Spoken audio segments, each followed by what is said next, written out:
বর্ণনা করেন কুনতু জালিসান ইনদা কবরিন নবী সাল্লাল্লাহু আলাইহি ওয়াসাল্লাম, আমি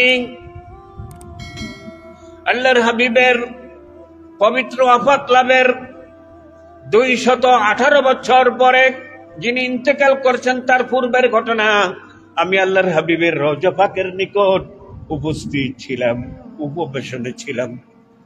ফাজা আরাবিয়ুন, হঠাৎ করে একজন গ্রাম্য ব্যক্তি উপস্থিত হলো, আরবের একজন মরু বেদুইন মরুচারী আল্লাহর হাবিবের রওজা পাকের নিকট হাজির হলো। হাজির হয়ে আহ্বান করলো, আল্লাহর হাবিবকে সালাম দিল, আসসালামু আলাইকা ইয়া রাসূলুল্লাহ, সামি'তুল্লাহ ইয়াকুল, ওগো আল্লাহর হাবিব, আল্লাহর রাসূল আপনাকে সালাম।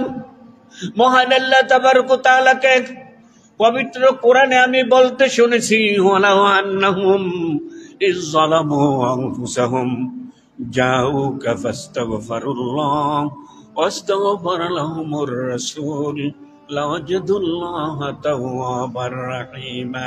সুতরাং জিতুকা মুস্তাগফিরান লিজুনুবি ওয়া মুস্তাশফিআম বিকা ইলা রাব্বিক। ওই লোকটা তাই বলল, আমি এসেছি মুস্তাগফিরান লিজামবি, আমার গুনাহ ক্ষমার জন্য আপনার কাছে, আল্লাহর কাছে আমি যেন গুনাহ ক্ষমা পেয়ে যাই।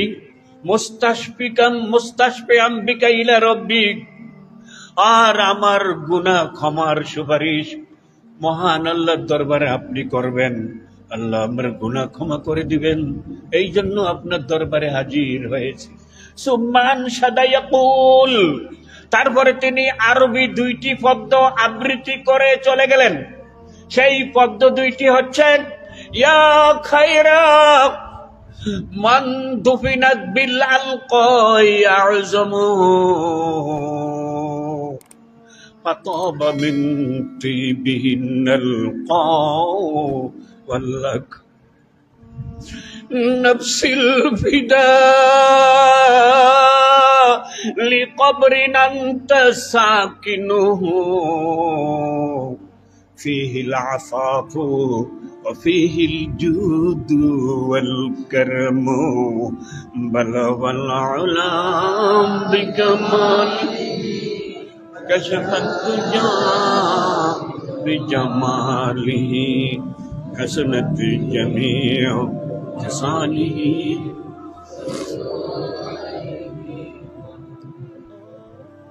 তিনি বলছেন আরবি পদ্যদ্বয়ে, ইয়া খায়রা, হে সর্বোত্তম সর্বোৎকৃষ্ট, আল্লাহর হাবিবকে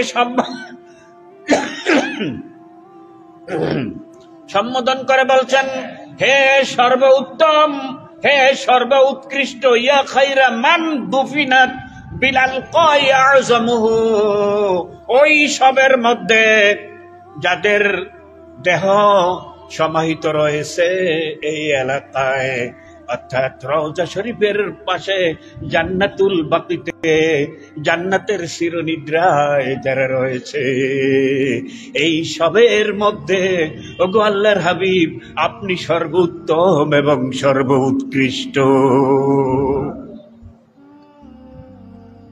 ফাতাবা মিন তিবিহিনাল কাউ ওয়া লাকাম